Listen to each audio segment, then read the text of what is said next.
today I am Lakshay Goyal once again here to tell you something about Samsung Galaxy On 7. This review will be divided into pros and cons. So let's enjoy it together, my friends. So here is my review.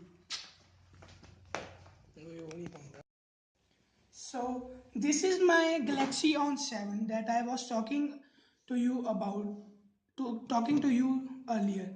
This Galaxy On 7 has a cover on it, so first I think I should remove the cover. The first thing that I should talk to you about is the build quality, and this is the first pro of the phone. The build quality of this phone is pretty good. It is though about 9 or 10,000 rupees.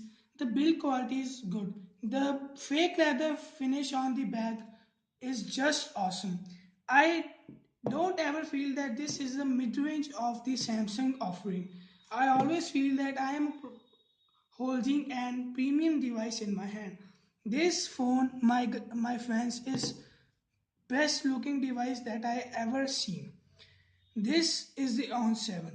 The first pro that I have told you earlier is the obviously will go to build quality. The third, the second pro will be, let me put my password. 1 second, guys.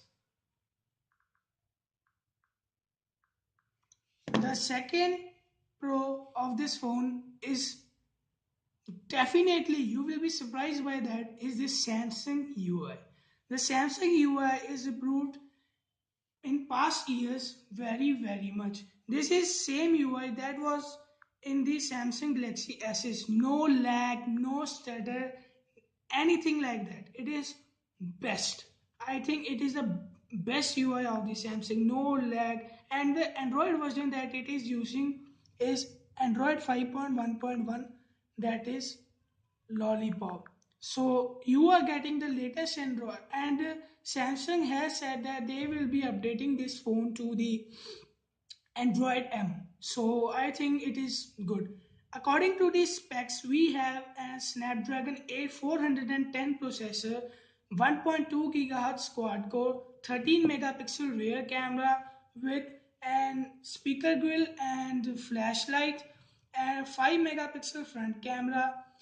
Okay, so according to me, the specs are mid-ranger, but I think in this price bracket you can get more out of another phones.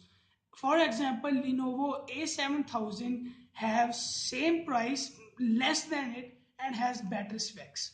But its camera is obviously, but we have a brand. Lenovo is not considered as good as Samsung. Samsung is a brand. Samsung has more resale value than Lenovo. So, according to me, the UI is pretty good. The third pro is the camera. The camera quality you in this phone is pretty good. That as you can see, the quality, the flashlight, and everything is pretty good. The details of the camera are pretty good. So I will show you some camera samples. Wait for a second, please.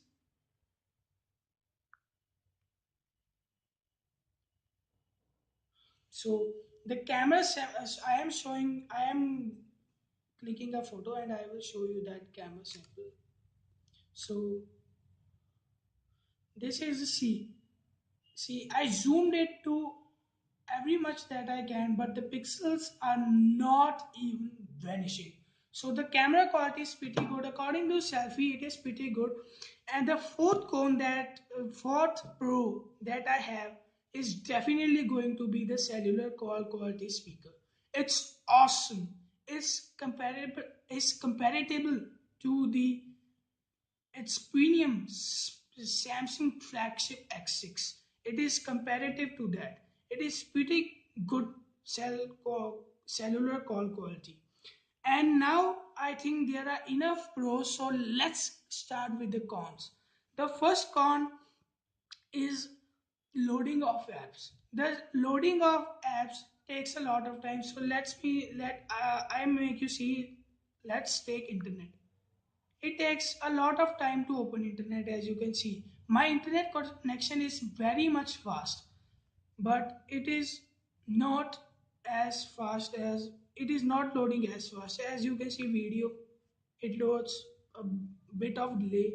So this is my first con, and my second con is going to be definitely the gaming experience of this phone. As this phone is using Snapdragon 410, you can play low to casual games with ease, but the heavy games, I have actually on the flashlight, so the light delay, sorry for that. So the performance of this phone as is not as good as in other phones in this price range. So this is my second con. The third con will be the capacity button here. It is not as tactile as I have been wondering about. And as you can see, at my eyes, if I see the phone, its display is too good that I am actually feeling that this phone is a dummy. So the fifth Pro, I would must say, is the display quality. So these are my pros and cons. Hope you enjoy. Peace out. See ya. Bye bye. And peace out. Bye. Subscribe for more.